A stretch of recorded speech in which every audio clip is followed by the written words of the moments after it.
Quizás hoy estés pasando por un momento difícil y estés en una situación en que no sabes qué hacer. Yo quiero compartirte un poco sobre la palabra de Dios en 2 de Crónicas 20, que habla sobre el rey Josafat. Resumiendo un poco la historia, nos dice que los ejércitos de moabitas, los amonitas y algunos menuitas le habían declarado la guerra a Josafat. Enviaron mensajeros para que le dieran la noticia. Y cuando Josafat escuchó la noticia, dice que sintió miedo y le suplicó al Señor para que le guiara. Y ordenó a toda Judá que ayunara, de modo que todos los de Judá fueron a Jerusalén a buscar la ayuda de Dios. Josafat oró enfrente del templo del Señor en Jerusalén, y mientras oraba decía estas palabras: Oh Dios nuestro, no lo vas a detener. Somos impotentes ante este ejército poderoso que está a punto de atacarnos.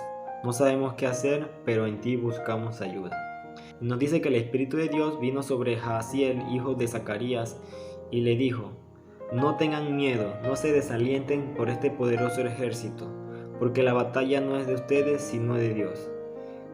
Sin embargo, ustedes ni siquiera tendrán que luchar. Tomen una posición y observen la victoria del Señor.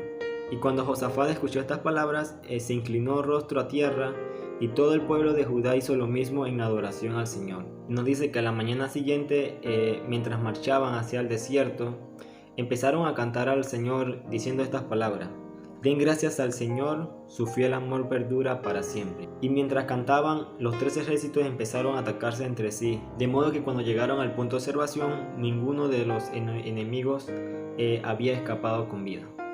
A Josafat se le presentaba una gran prueba, en donde él reconocía claramente de que no iba a poder vencer este ejército con sus propias fuerzas. Al igual que cualquier persona normal, él sintió miedo al saber de lo que se iba a estar enfrentando. Pero él no se dejó consumir por ese miedo, sino que suplicó al Señor para que lo guiara a enfrentar esta situación. En nuestra vida llegan situaciones, como decía al principio, en las que no sabemos qué hacer. Josafat estaba pasando por un momento de eso. Y quizás hoy tu problema es que no tengas dinero, no tengas un trabajo, o estás a punto de decir: ¿sabes qué, Señor? Yo hasta aquí llego, ya no puedo más. Lo que me gusta de Josafat es que él reconoció su debilidad. Mientras él oraba, él decía que eran impotentes ante ese gran ejército. Y en esa debilidad de Josafat fue donde el Señor se fortaleció. Y cuando el Espíritu de Dios habló a Jaasiel y le dijo: no tengan miedo, no se desalienten ante este poderoso ejército que está a punto de atacar. Y muchas veces nos enfocamos tanto en el problema que hasta nos olvidamos de Dios. Y después de que los ejércitos se destruyeran entre sí, nos dice en el versículo 25 que el rey Josafat y sus hombres salieron a recoger el botín y encontraron una enorme cantidad de objetos, vestidos y otros artículos valiosos, más de lo que podían cargar.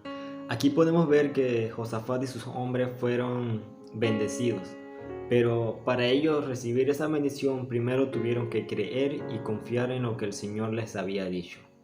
Y es eso lo que el Señor quiere para nosotros, de que no importa cuán grande sea la situación, solo cree y confía en que el Señor te ayudará y te sacará adelante. Así como hizo Josafat. Josafat reconoció de que todo estaba perdido, pero aún así se dirigió a Dios y clamó por ayuda, y el Señor le respondió.